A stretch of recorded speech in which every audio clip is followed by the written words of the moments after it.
Bonjour à tous, bienvenue dans Club ETF sur Cantalis. On se retrouve comme chaque mois et je vous présente l'invité de cette émission, Jean-Olivier Housset. Bonjour. Vous êtes dirigeant fondateur du Centre du patrimoine et également de la plateforme digitale Épargnissimo. On va expliquer tout ça dans un instant. Mais d'abord, comme chaque mois, Jérémy, on commence avec la dynamique sur les ETF et les chiffres. En matière de flux, la collecte continue. La collecte continue, donc on est à peu près à 40 milliards de collecte sur le mois de octobre, donc un nouveau mois de collecte positive. Là où il y a une différence par rapport au mois précédent, c'est que la partie obligataire représente un niveau supérieur par rapport au niveau précédent, donc on est à peu près à 60% de flux sur la partie action et 40% de flux sur la partie obligataire. Dans le détail, sur les actions, on voit toujours une collecte importante sur les actions monde et les actions américaines. Et comme le mois dernier, on voit un regain d'intérêt des investisseurs pour les actions plutôt émergentes. C'est notamment expliqué par les très bonnes performances des marchés émergents sur les 3-4 derniers mois. Côté obligataire, on a vu surtout de l'intérêt sur la dette d'entreprise. Dans une moindre mesure, la dette d'État. Et enfin, ce qui collecte toujours beaucoup sur le segment obligataire, c'est les ETF équivalents monétaires. Donc très très court terme, qui offrent des rendements assez intéressants dans un contexte de taux très bas. Je me permettrai aussi de faire un point rapide sur les ETF actifs, parce que c'est un sujet qui se développe de plus en plus. Donc ce mois-ci, ça représente à peu près 4 milliards de la collecte, donc c'est à peu près 10% des flux globaux, et principalement sur la partie action sur le mois d'octobre.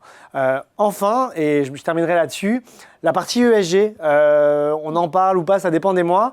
Là, ce mois-ci, on a revu des flux assez importants sur les ETF ESG, notamment sur la partie action, mais aussi effectivement sur la partie obligataire. Oui, pas mal de changements ce mois-ci, une montée de l'obligataire, même si les actions restent la majorité. Jean-Olivier Housset, est-ce que c'est ce que vous voyez dans le domaine de la gestion privée, vous sur le terrain, quelle allocation est encore privilégiée? Alors, pour rejoindre ce que dit Jérémy, très clairement, nous aujourd'hui, dans nos allocations, on voit qu'il y a une vraie appétence pour nos clients sur les actifs à la fois risqués d'un côté, mais aussi sécuritaires.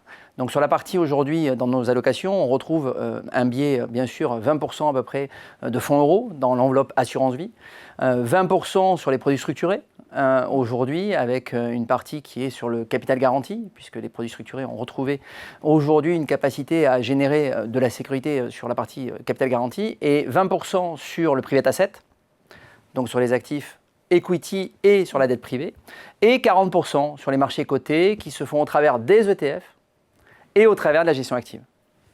Oui, on reviendra effectivement sur pourquoi les ETF sont intéressants pour la gestion privée. Mais avant ça, on va peut-être présenter votre activité parce que alors, vous êtes dirigeant fondateur du Centre du patrimoine et aussi du courtier en ligne Épargnissimo. Vous avez donc cofondé les deux, mais est-ce que vous pouvez nous expliquer la différence en fait? Alors, je vais vous expliquer la différence. La différence aujourd'hui, c'est que quand on a créé le Centre du patrimoine en 2001, et je dis on puisque je l'ai créé avec mon épouse et associée, et on a créé donc cette structure qui avait une vocation d'accompagner des clients sur le long terme avec des problématiques patrimoniales, avec une approche bien évidemment transversale, à la fois financière, mais aussi accompagnée sur des stratégies patrimoniales. Et j'étais persuadé dès les années 2000 que le canal digital était vraiment précurseur et en tous les cas, il y allait avoir une vraie dynamique. Donc en 2010, on a créé le courtier en ligne, la plateforme digitale Épargnissimo, avec une vocation qui avait d'accompagner des clients certainement différents. C'était en tous les cas l'idée que j'avais dès le démarrage. Et on va dire que l'histoire m'a donné raison, puisqu'au démarrage, on m'a dit oui, tu vas te cannibaliser une activité par rapport à l'autre. En fait, pas du tout. C'est absolument pas les mêmes clients. On a des clients qui, sur le centre du patrimoine, ont besoin d'accompagnement, qui ont besoin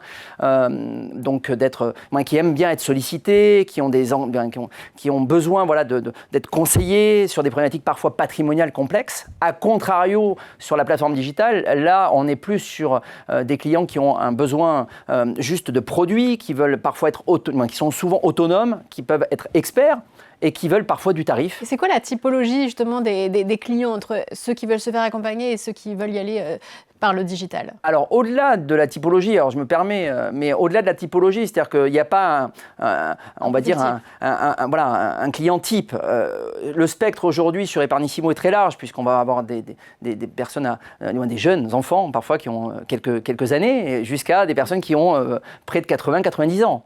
C'est très large. Alors après, c'est vrai que la majorité de nos clients sur Eparnissimo, ils vont avoir entre 30 et 60 ans.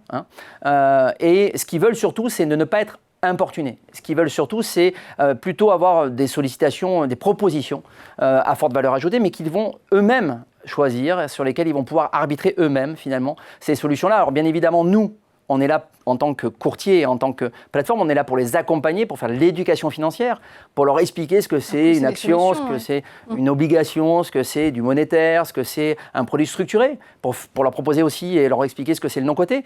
Donc on leur explique quand ils en ont besoin, mais très clairement, on attend qu'ils nous sollicitent. A contrario sur la gestion privée, c'est le sens inverse, c'est-à-dire que concrètement, c'est nous qui sommes proposants, on propose, on accompagne, on rencontre régulièrement nos clients physiquement.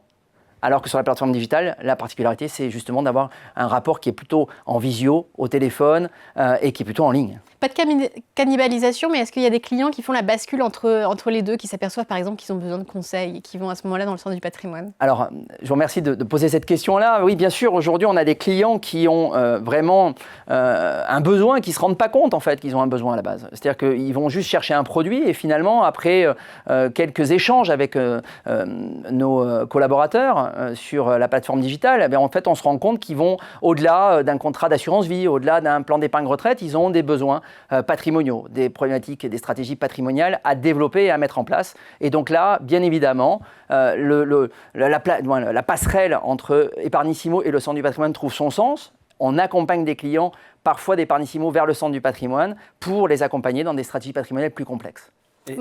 Pardon, c'est vraiment intéressant ce que dit Jean-Olivier parce que on le voit de manière générale, cette génération qu'on appelle do it yourself, qui est une génération très consommatrice d'ETF et qui aime bien utiliser des ETF pour investir en bourse, à un moment, ils vont avoir besoin d'un conseiller. Et c'est pour ça que la valeur du conseil, elle est clé dans notre écosystème en France, de la gestion de l'épargne.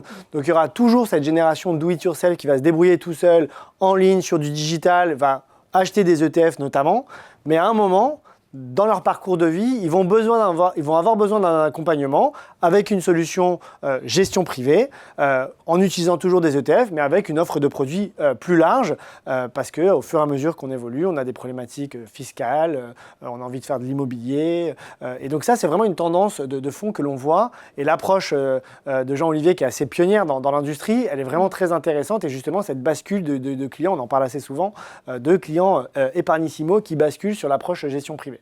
Alors dans ce secteur de la gestion privée, il y a quand même une tendance à la consolidation depuis maintenant peut-être des mois, des années. Est-ce que ça vous inquiète justement en ayant ces deux activités-là?